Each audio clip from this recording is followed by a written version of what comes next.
तीसरी दवाई, फसल बीमा योजना जो बनाया है उससे आपको नुकसान होता है।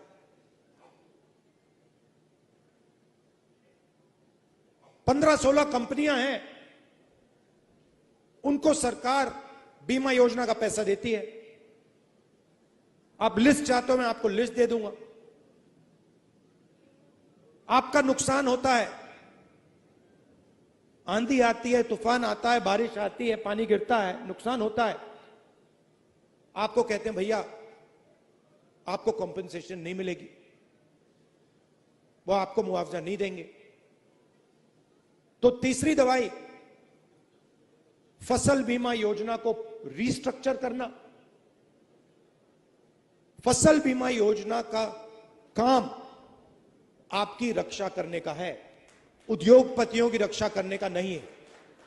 तो तीसरी दवाई ये। चौथी दवाई, जैसे ही आपको प्याज बेचने का समय आता है,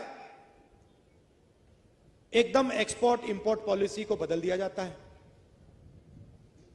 एक्सपोर्ट इंपोर्ट पॉलिसी की ट्यूनिंग आपको मारने के लिए की जाती है। तो अगर हमारी सरकार आएगी, एक्सपोर्ट इंपोर्ट पॉलिसी से आपकी रक्षा होगी, आपकी प्राइस की रक्षा होगी, आपको आपका जो दाम है, एक्सपोर्ट इंपोर्ट पॉलिसी उसकी रक्षा करेगी। और आखिरी चीज जो जीएसटी है, जो पहली बार किसानों पर टैक्स लग रहा है, अलग अलग तरीके के टैक्स हैं, अलग अलग लेवल के टैक्स हैं। इस जीएसटी को हम स्टडी करके एक टैक्स देंगे आपको, और हमारी पूरी कोशिश होगी कि किसान जीएसटी में ना रहे। मगर ये जो सब है, ये सब आपकी मदद करने के तरीके हैं। मगर जब तक एक व्यक्ति किसान का दुख को नहीं समझता है, किसान की मेहनत की इज्जत नहीं करता है, तब तक वो किसान की मदद नहीं कर सकता है। तो सबसे जरूरी बात यह है कि हमारे दरवाजे, चाहे वो महाराष्ट्र की सरकार हो, दिल्ली की सरकार हो, हमारे दरवाजे आपके लिए खुले रहेंगे। और आपको यह लगेगा कि दिल्ली में किसानों को रक्षा करने वाली सरकार है, किसानों की आवाज को सुनने वाली सरकार है। देखिए, जवान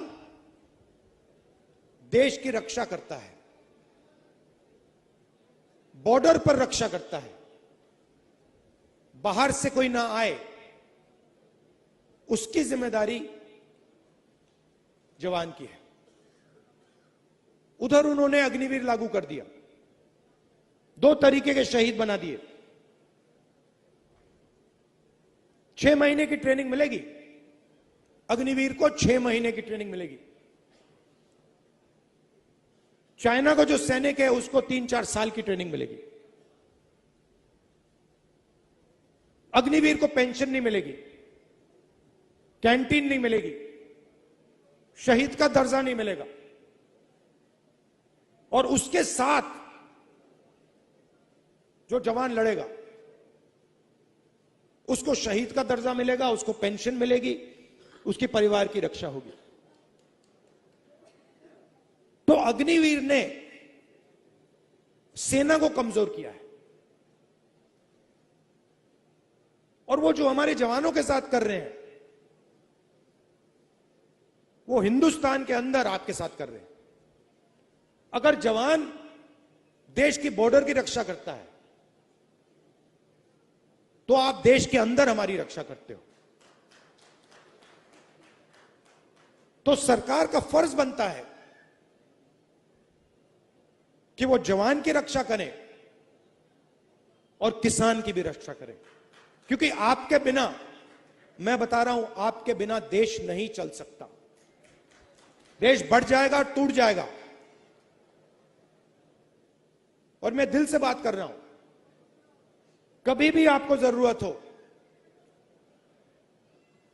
हमारे दरवाजे, मेरे दरवाजे, सरकार के दरवाजे आपके लिए खुले हैं। आप सब यहां आए, दिल से आपका धन्यवाद करना चाहता हूं। शरद पवार जी, संजय राउत जी, सबसे बड़ा मुद्दा प्याज के दाम का हैगा। नेशनल मीडिया में आपने इसके बारे में कोई डिस्कशन देखी? नहीं दिख सकता। सबसे बड़े मुद्दे, किसान के मुद्दे, बेरोजगारी, महंगाई, अग्निवीर। मैं 4000 किलोमीटर कन्याकुमारी से कश्मीर चला और 6000 किलोमीटर मणिपुर से महाराष्ट्र तक, और लाखों लोगों से मिला हूं और हजारों से मैंने बात की है। देश में 2-3 मुद्दे हैं। सबसे बड़ा बेरोजगारी, दूसरा महंगाई, तीसरा भागीदारी। हिंदुस्तान का धन किसको मिलता है, कौन से वर्ग को मिलता है, किसानों की समस्या, ये मुद्दे हैं। मगर अगर आप टीवी देखें, मीडिया में देखें, इन मुद्दों के बारे में आपको कोई डिस्कशन नहीं दिखेगा। टीवी पे कभी नहीं दिख सकता। बॉलीवुड की बात होगी,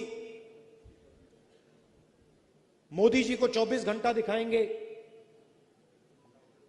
कभी वो समुद्र के नीचे चले जाएंगे, टीवी कैमरा उनके साथ नीचे समुद्र के नीचे जाएगा, उनको दिखाएगा समुद्र के नीचे पूजा हो रही है।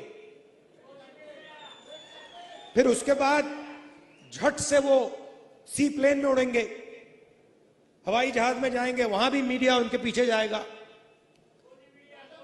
फिर चाइना के बॉर्डर पे चले जाएंगे, वहां मीडिया जाएगा। फिर पाकिस्तान की बात होगी, कोविड आएगा तो फिर थाली बजवाएंगे, सबको एक साथ नचाएंगे। कोविड फैलता जा रहा है, प्रधानमंत्री हिंदुस्तान की जनता से कह रहे हैं मिलकर थाली बजाओ, और मीडिया उसको 24 घंटे चला रहा है। तो मीडिया का काम देश के जो युवा हैं, देश की जो जनता है, उसका ध्यान इधर उधर करने का है। किसके लिए करते हैं? हिंदुस्तान के 20-25 सबसे बड़े अरबपतियों के लिए। 10 साल में नरेंद्र मोदी जी की सरकार ने आपका कितना कर्जा माफ किया है? 1 रुपया माफ किया आपका? 3 कानून लाए। आज किसान दिल्ली में रामलीला मैदान में खड़े हैं। महीने दिल्ली के बॉर्डर पे खड़े थे। आपका 1 रुपया कर्जा माफ नहीं किया। और हिंदुस्तान के सबसे बड़े अरबपतियों का 16 लाख करोड़ रुपया माफ किया है। नहीं, मगर आप जानते हो 16 लाख करोड़ रुपए कितना होता है?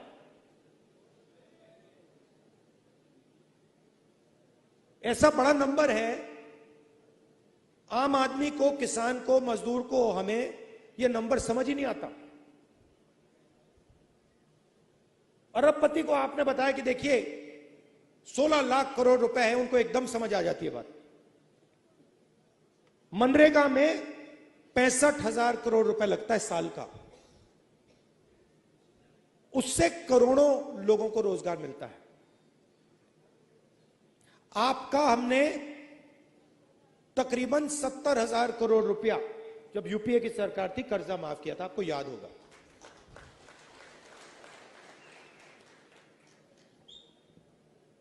16 लाख करोड़ का मतलब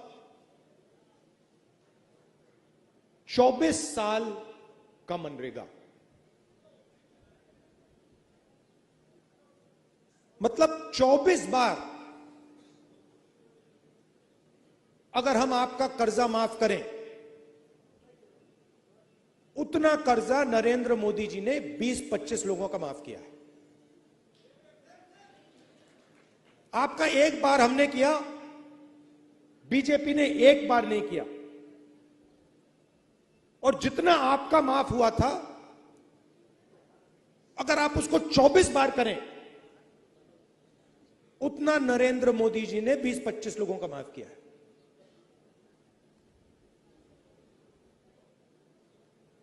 वो जो 20-25 लोग हैं, आज उनके पास उतना ही धन है जितना हिंदुस्तान के 70 करोड़ लोगों के हाथ में है। एक तरफ 22 लोग, एक तरफ 70 करोड़ लोग। 70 करोड़ लोग कौन है? किसान हैं, मजदूर हैं, बेरोजगार युवा हैं। जितना पैसा आपको दिया जाता है, जितना पैसा आपके हाथ में है, उतना ही पैसा 22 लोगों के हाथ में है। और पिछले 10 साल में नरेंद्र मोदी जी ने 16 लाख करोड़ रुपया, मतलब 24 बार जो हमने आपके लिए किया था, 24 बार उन्होंने 20-25 लोगों के लिए किया है। अब आपको एक तरफ से नहीं घेरा जाता है। तो अगर मैं ये कहूं कि एक दवाई से आपका काम बन जाएगा, वो गलत है। आपको चारों ओरों से घेरा जाता है। आपको सही दाम नहीं दिया जाता, नुकसान होता है तो बीमा का पैसा नहीं दिया जाता, जीएसटी लगा दी, कर्जा माफ नहीं होता। तो अगर मैं यहां कहूं कि भैया हम आपके लिए एक काम करेंगे और आपकी समस्या हल हो जाएगी, वो गलत होगा। अगर आपको चारों ओर से घेरा जा रहा है तो दवाई भी चारों ओर से लगानी पड़ेगी। तो दवाई क्या है? और यह भी शुरुआत है। सबसे पहले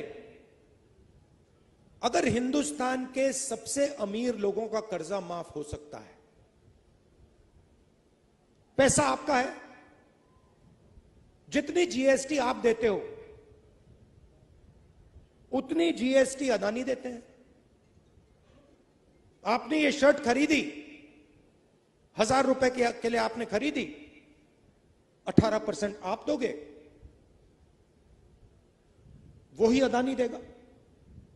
उसने 1000 रुपए की शर्ट खरीदी, उतनी ही जीएसटी देगा।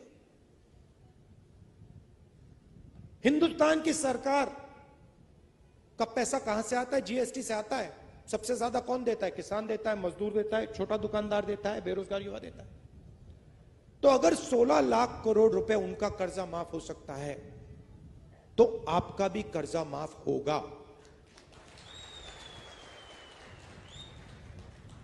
या तो आप उनका मत कीजिए, या सरकार को कहना चाहिए, देखिए अगर किसान का कर्जा माफ नहीं होता है तो अरबपतियों का भी नहीं होगा। मगर अगर अरबपतियों का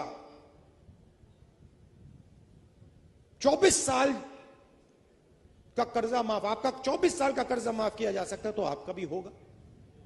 तो पहली दवाई यह है। दूसरी दवाई जो यहां आप जानते हो किसान को सही दाम नहीं मिलता, किसी भी स्टेट में नहीं मिलता। बीजेपी ने कहा कि कानूनी एमएसपी लागू नहीं की जा सकती। बिल्कुल की जा सकती है। हमने अपने मैनिफेस्टो में साफ लिख दिया है कि कानूनी एमएसपी लागू की जाएगी और स्वामीनाथन रिपोर्ट के मुताबिक की जाएगी। दूसरी दवाई ये। तीसरी दवाई, फसल बीमा योजना जो बनाया है उससे आपको नुकसान होता है।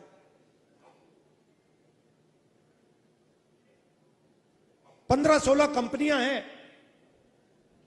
उनको सरकार बीमा योजना का पैसा देती है। आप लिस्ट चाहते हो, मैं आपको लिस्ट दे दूंगा। आपका नुकसान होता है, आंधी आती है, तूफान आता है, बारिश आती है, पानी गिरता है, नुकसान होता है। आपको कहते हैं भैया आपको कॉम्पेंसेशन नहीं मिलेगी, वो आपको मुआवजा नहीं देंगे। तो तीसरी दवाई, फसल बीमा योजना को रीस्ट्रक्चर करना। फसल बीमा योजना का काम आपकी रक्षा करने का है, उद्योगपतियों की रक्षा करने का नहीं है। तो तीसरी दवाई ये। चौथी दवाई, जैसे ही आपको प्याज बेचने का समय आता है, एकदम एक्सपोर्ट इंपोर्ट पॉलिसी को बदल दिया जाता है। एक्सपोर्ट इंपोर्ट पॉलिसी की ट्यूनिंग आपको मारने के लिए की जाती है। तो अगर हमारी सरकार आएगी, एक्सपोर्ट इंपोर्ट पॉलिसी से आपकी रक्षा होगी, आपकी प्राइस की रक्षा होगी, आपको आपका जो दाम है एक्सपोर्ट इंपोर्ट पॉलिसी उसकी रक्षा करेगी। और आखिरी चीज जो जीएसटी है, जो पहली बार किसानों पर टैक्स लग रहा है, अलग अलग